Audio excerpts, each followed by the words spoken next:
Mr. Harrison's hands shook as he watched through the hospital window. His heart almost stopped beating. There in his daughter's room was a dirty boy he had never seen before. The boy was spinning and jumping around Emma's wheelchair, making her laugh for the first time in months. But this wasn't just any boy. This was the same homeless kid Harrison had thrown out of his hotel lobby just 3 days ago. The same kid whose cardboard sign had read, "Dancing for Food."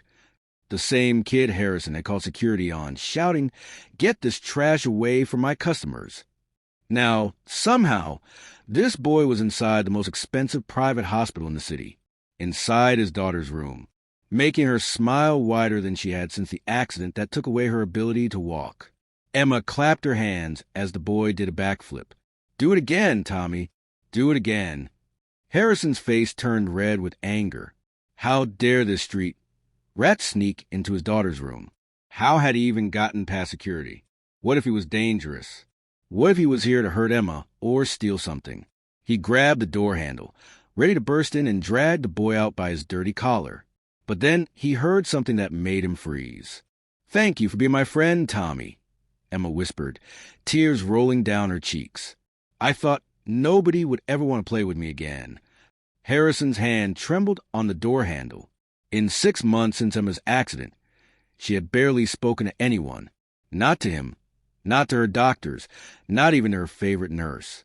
She had become silent and sad, staring out the window all day like she was waiting for her old life to come back. But now she was talking. She was laughing. She was happy. The homeless boy knelt beside Emma's wheelchair and gently took her hand. "You're the coolest person I know, Emma. Being in a wheelchair doesn't change that. You're still amazing."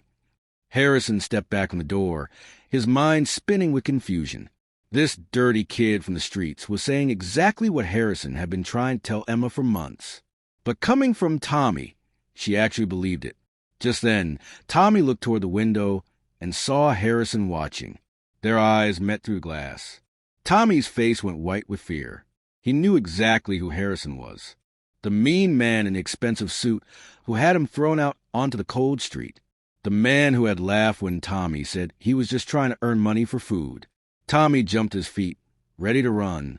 But before he could move, something happened that nobody expected.